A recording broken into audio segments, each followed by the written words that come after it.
Hey everybody, it's Ed O'Keefe and I'm here with Dr. Bill Blatchford. This is our second interview. Hey, Dr. Bill, last interview we did, thousands of dentists have gone through it, called Escaping the Low Profit Trap, where you and I spoke about the high gross revenue practice that's not bringing in any money. Right.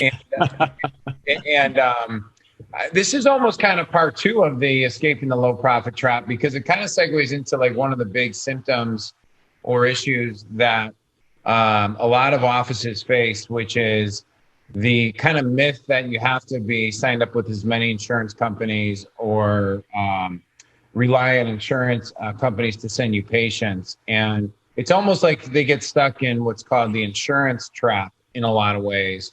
Writing off more dentistry or doing more dentistry, where again, it's one of the causes of not being able to take home a lot of profit. Now, I think right now in our kind of economic times, our situation in life, and we're having a predictable net profit and growing cash flow in a practice is more important than ever. This was a topic that I really wanted to get you on a call and walk you through, because I know at Blatchford Coaching, it's one of the key things you guys help people do is transition the right way, because it could be done the wrong way. So let me open up. First of all, great to see you. You look amazing. Good to see you, Ed. I'm looking forward to this. So where do you want to start on that? I mean, let's just talk about the insurance problem. Yeah, I think it's a big problem. And it's not just a problem for revenue. It's a problem in the way we practice dentistry. It's having an insurance clerk tell you what treatments you can do for your patients. It's having the insurance company get in the middle of your treatment planning. Yeah. I was speaking to my nephew, who's just 2 years out of dental school. I was speaking with him last week, and he's practicing in Arkansas, and he's working for a large a DSO there. And he said, I really resent having a former dental assistant questioning all of my treatment plans. What he can do, what he can't do, and that sort of thing. And that's exactly what goes on. Now, if you and I were to sit down, and let's bring in a few MBAs, CPAs, and we were going to design the perfect business model, business model, Yep. It would be a dental insurance company. The thing is we would design this model where we go out and sell to employers to pay them premiums on their employees and promise them dental insurance. And of course, What we really are doing behind the scenes is we severely limit the amount of dentistry that they can have done. We limit we collect the premiums. I mean, we have unlimited money coming in, and then we set a reimbursement level that is way below the usual and customary in an area, maybe as much as a third lower. And in some things, we don't even cover them. With some items like the veneers, we say, well, we don't cover those. But then we go out and there's one component of this whole business model. It's probably our trickiest part. Selling the policies to the employers is easy. Now what we have to do is we have to get a bunch of compliant, complicit dentists to sign up to accept those low reimbursement rates. And not only do they have to accept the low reimbursement rates, they agree in many cases that even if our company, you and I have the insurance company now, if we don't cover something like veneers, we're also going to set the fee for those, even though we don't cover it. And the dentist agrees that they will only charge the patient that fee. So it's a huge problem. And expenses are going up in practices all the time. I mean, the cost of doing business, the cost of hiring team members, hiring staff has gone up dramatically. And so everything is going up in cost. At the same time, because we designed this perfect business model, we're actually going to cut the reimbursement rate to dentists at this point. And that's going on all over the country. And, Howard Farren, a good friend of mine, and I have done many lectures together. And he said that this is, it's like taking the frog. You put the frog in cold water, gradually bring it up to a boil, and the frog will die. Yeah. But if you put the frog in hot water to start with, they'd immediately jump out. Well, this is what the insurance companies have done, Ed. It's exactly the same thing. As people watching this can tell, I've been at this for a while. And when I started my practice in 1970, which seems like a long time ago, there was no dental insurance. And actually, the insurance, the reimbursement rates at that time were better than the usual and customary. They sucked us in. And what happened was at that time, the overhead in a general dental practice was 45%. In other words, the dentist took home 55 cents on the dollar as net income. And so over the last 20 years, 30 years, the overhead has gone to 75%. So we take home 25% or 25 cents on the dollar. And the insurance company's answer to that, of course, is, well, we're going to bring you all these patients. Well, it's good because you have to see twice as many patients to have the same net income as you did when our overhead was only 45 to 50%. And so they've gradually, just like that frog in the water, they have lowered the reimbursement rates, and the dentists have become dependent on the insurance companies for a large part of their income, and they're dependent upon the insurance companies, and I've said this for years, is their marketing. So instead of having a good marketing program, what they do is agree to do what I call discount dentistry, which means I'll do the treatment, but I'll charge 1/3 less. And that's how we attract patients. And you have a famous phrase of when you meet doctors who are writing off 300, 400,000, 500,000, even up to $1 million of dentistry.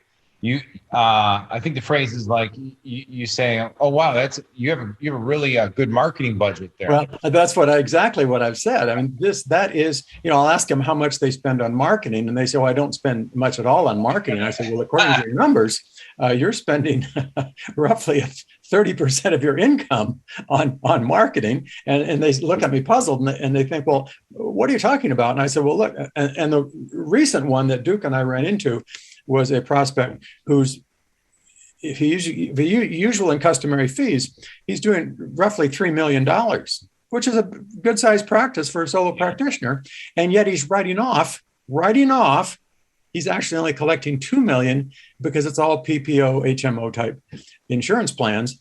And so that he's spending $1 million on marketing, in my opinion, to bring in patients who only want to do what the insurance companies will cover. So it costs. It's such an interesting paradigm how you just flip that, because it's almost like you're spending a 30-something% to acquire a patient, where if you did that in marketing budget, you would be like, I'm losing my mind. Why would I do that? Right? Yeah, exactly. And I've pointed this out, and we've proven this over and over again to literally hundreds and hundreds of dentists to show them what they are actually spending on marketing. But Ed, and it's not just that they bring in the patient with the discounted reimbursement fees.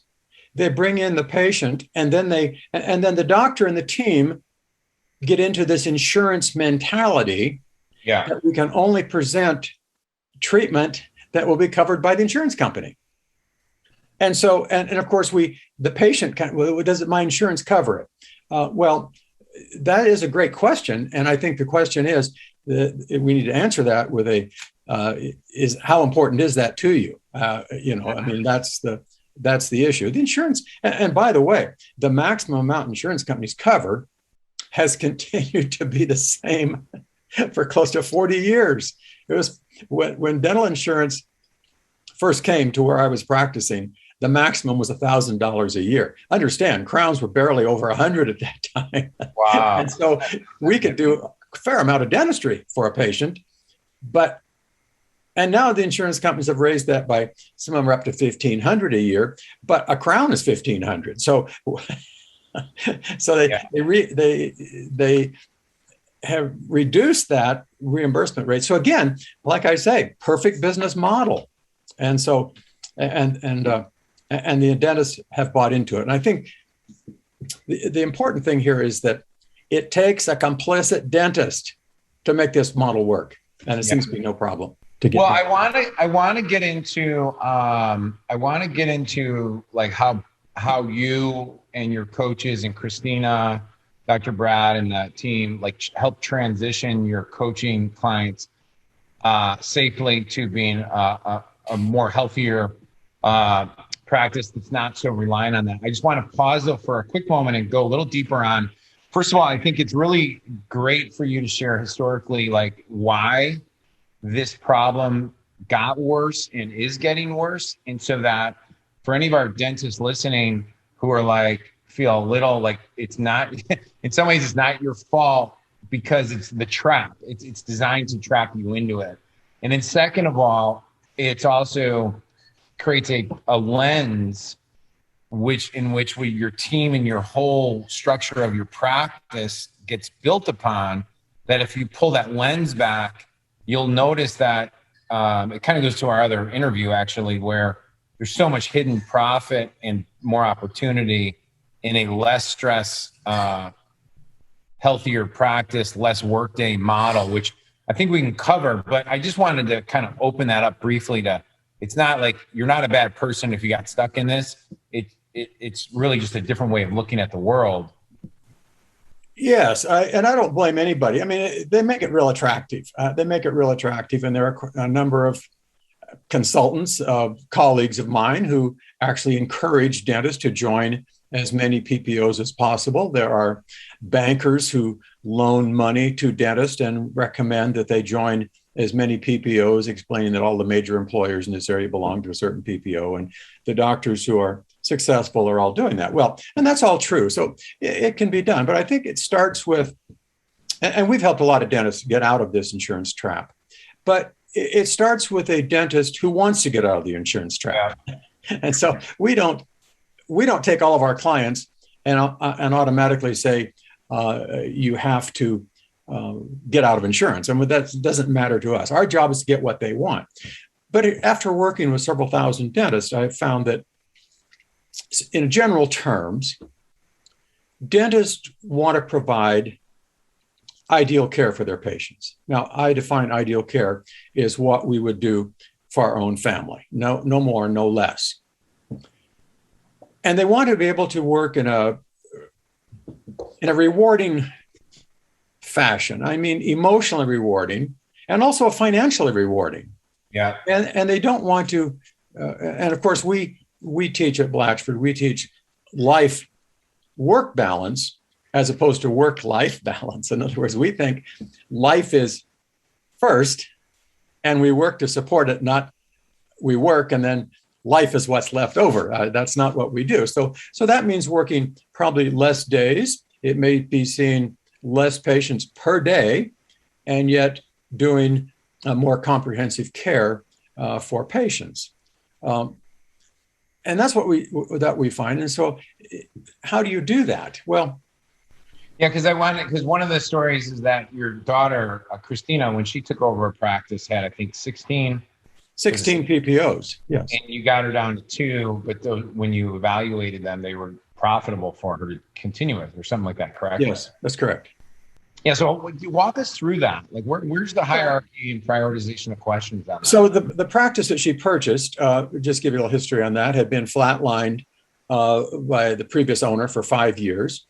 And she bought that practice in April of her senior year of dental school. And so she didn't take over till August 1st, but she went ahead and purchased it. And it had a lot of insurance. And the doctor was doing what we call single tooth dentistry, never did more than one tooth at a time. And again, that's because he hit those insurance maximums with one tooth. And so that's how they practiced. We grew that practice in the first year almost 30%. And we're talking about a dentist right out of dental school. So she's not doing anything fancy. She's doing dental school style dentistry, which is bread and butter. And but with a great mentor, by the way. Yeah, but we grew at 30% that first year. And by doing so, we did eliminate, I think we eliminated 14 of the PPOs. Now, the way those work, Ed, is sometimes you eliminate one, you actually eliminate several because they're tied together with different titles, different, they're all connected. So sometimes you drop one and all of a sudden you find out you just dropped 4. So that doesn't make it easy. But as we did that, she was able to start, and she started with John Kois. She started going through that program, learning to do better treatment planning. And she had team members. She had one team member in particular who kept telling her, Dr. Christina, our patients won't accept that because they're also insurance dependent. And we thought, well, let's just try it and see. And we started asking the question, which was most important to the patient, whether they were totally dependent upon insurance or were they willing to look at the possibility of more comprehensive care, helping them achieve long-term health goals, et cetera. Well, the first thing she found was because it was an older practitioner she purchased from, a lot of these patients were older and they didn't have insurance. And so it turned out it wasn't as big a deal as her team members thought it was going to be. Isn't that interesting, right? That's such yes. And so part of what happens here is that, the team members get it in their mind. I shouldn't say team, I'm not picking on team members at all. I'll include the doctor on that team. And they get it in their mind because they've practiced this way for so long that patients will not do anything beyond what their insurance covers. Now, a real simple example of that is a few years ago when cosmetic dentistry really hit its stride, we would bring new clients on board and sometimes quite productive practices. And I would say, so let's talk about ways to increase your revenue, which is what most of them want, without bringing on a lot more new patients. Let's just see what we can do with existing patients. Are you doing veneers? And the answer I usually, oh yes, I do veneers. And I said, well, let's take a look at the numbers. And so, with software, dental software today, it's a very easy scan to find out how many veneers you actually did in the last 12 months. And to find out some of these doctors were doing a handful. That's it. And I said, well, how many times do you present these? And again, it comes back, well, I don't present them because insurance doesn't cover them. And so it's the doctor's mentality, it's the team's mentality that I won't present something that insurance doesn't cover because I'm just going to get rejected. Well, it's interesting. And one of the things we do is, of course, we point out that your patients actually purchase a lot of things that insurance doesn't cover. And so it's a pretty easy thing to break that cycle. And if we have time today, I'll share some things with you on the keys to getting out of insurance. Actually, Ed, we have coined a new term. I don't think you've heard. We call it a non-restricted provider. Okay. And a non-restricted provider is, of course, it's the insurance companies again. The insurance companies and the government have taken the title of doctor away from all doctors, whether it be dentistry or medicine. Nobody's a doctor anymore. We're all providers. It's part of the kind of the insidious movement to conquer all dentists and physicians, I believe. But anyway, so we call our clients a non-restricted provider. Now that has a nice catch to it, and that term actually came from our consultants in our program, because how do you tell? What do you say? I mean, the question is on the telephone: do you accept my insurance? And that's a question that everybody asks. I mean, they all ask that question. And so our answer is, of course we do. We work with your company on a daily basis. However, our doctor is a non-restricted provider. Now, a patient doesn't know what that is, of course, but they generally ask. And we say, well, our doctor has had a lot of advanced training, and our doctor is not restricted to treatment guidelines put out by the insurance company. And therefore, we can prescribe for you the ideal treatment to achieve your long-term goals. And the patient said, oh, wow. I mean, the doctor must be something special. Which is what they want anyway. Exactly. In most cases. That's what they want anyway, right? So that's such great languaging, by the way. And well, I think it is. You see, the languaging is something that everybody needs to work on. And I think if I can back up a little. I just want to because obviously we want people to, if they feel like this interview is valuable, to see if Blatchford Coaching could get them to the next level. Obviously, However, if they took that one little snippet you just shared and was able to have their front desk shift the languaging to that, it would just transform the pre-frame of patients coming into the office. Well, exactly. And you see, without some training and without the background that goes behind this, typically what happens is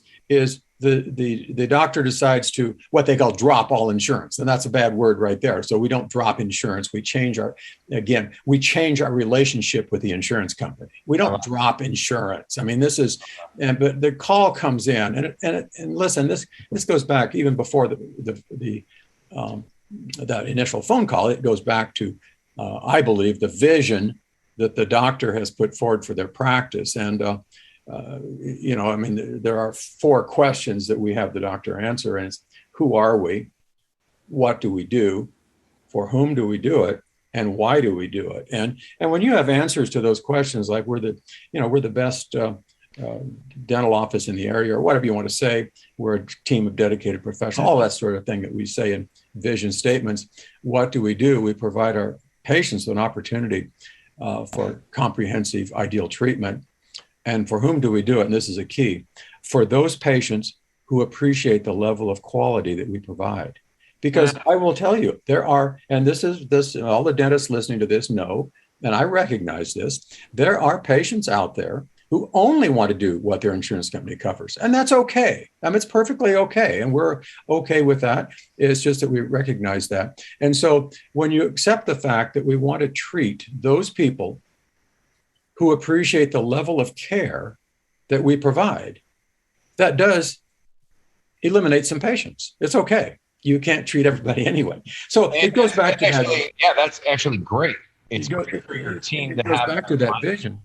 Yeah. And then once you get that vision in place, and the whole team, including the doctor, understands that and accepts that, then you start working on, okay, what do we need to change in the practice to do this? And one of the things, of course, is your marketing, how the marketing that goes out to the public looks. What are you advertising? I mean, really, what do you advertise? Are you advertising accepting all insurance plans? Are you accepting low fees? Or are you talking comprehensive care or ideal service? No.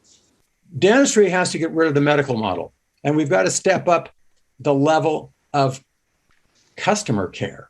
And that's the big part. I mean, the dentistry, I believe, dentists are very ethical people. And they provide pretty much the same level of care for their insurance patients as non-insurance patients. And that's where it cuts into the profit, which I'm proud of the fact that we are. But the customer care area is what makes the difference. Now, when that first call comes in, invariably, that person answering the phone needs to be trained. And they need to have scripts. They need to practice. They need to have a checklist in front of them. And they need to change the language, as you mentioned. Do you accept my insurance? And it's so easy to say, oh, no, our doctor has dropped all insurance plans. We're strictly cash practice.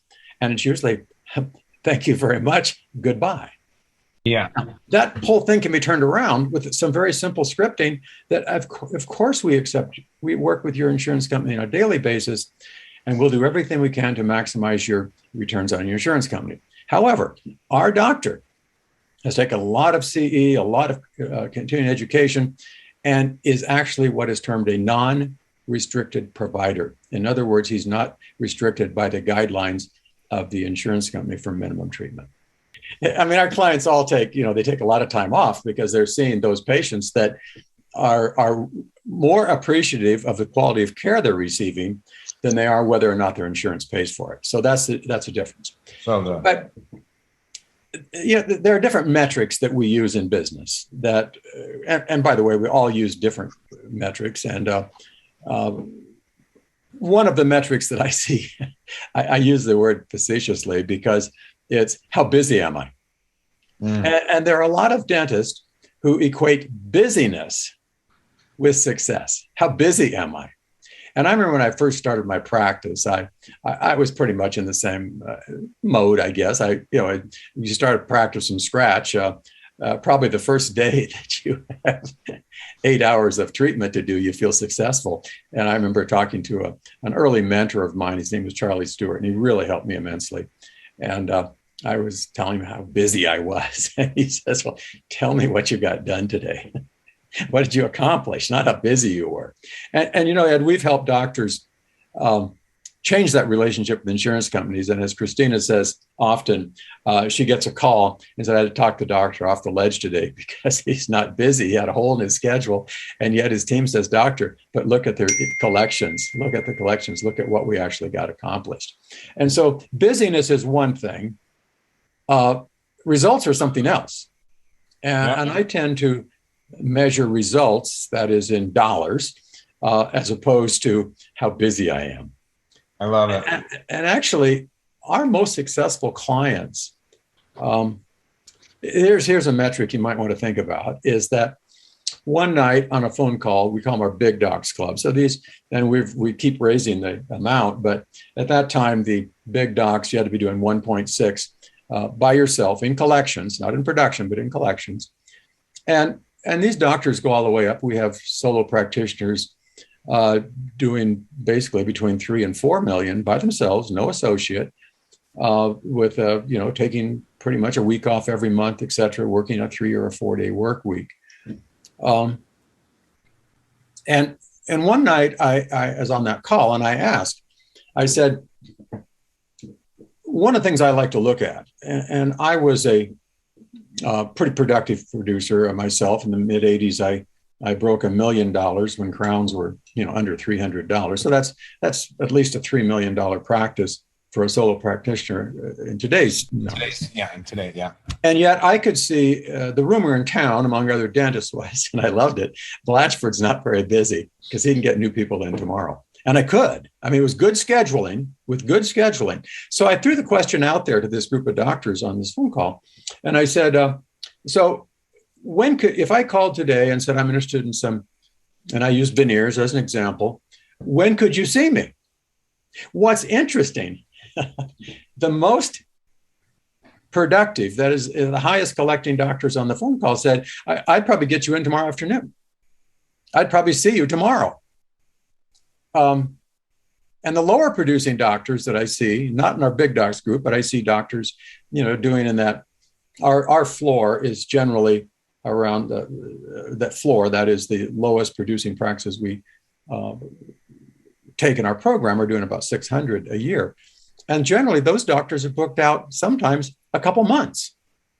And so they love the busyness. They love to talk about how far out they're booked. That seems to be a measure of success, I guess, is I'm booked a month in advance. Well, I see that as a sign of poor scheduling. There's an inverse relationship between the guys who are collecting the least and the busyness versus those that are collecting the most and their ability to get you in scheduling, which is an efficiency of scheduling, which if we back that up to another macro level, it's a framework of viewing the world differently, which is, right. I know, one of your big things. Wow. Now, a lot of doctors, number one, don't have a goal. Their team doesn't, or if they do, the team doesn't know what the goal is. And so they're not booking efficiently. They're just booking to fill the spaces in the appointment book or the schedule on the schedule. Am I booked a goal every single day? And if not, I'm working too many days. So we do have and then I think the other thing that, well, it's a whole nother subject. It's a whole nother subject. I even hate to mention it, but the doctor and the team need to spend time and actually learn how to present the value of dentistry. And we just did our first live Dynamo, which is our starting seminar. And we did it in Portland just last week. And we had 250 people there, and they're all new doctors. And a large portion of that 2-day conference is spent on how to listen. And I do say listen, not speak, but listen to patients to find out what they really want. And then once you know what they really want, present treatment that will accomplish what they want. Yeah. And be forthright, find out what their budget is, find out what they want.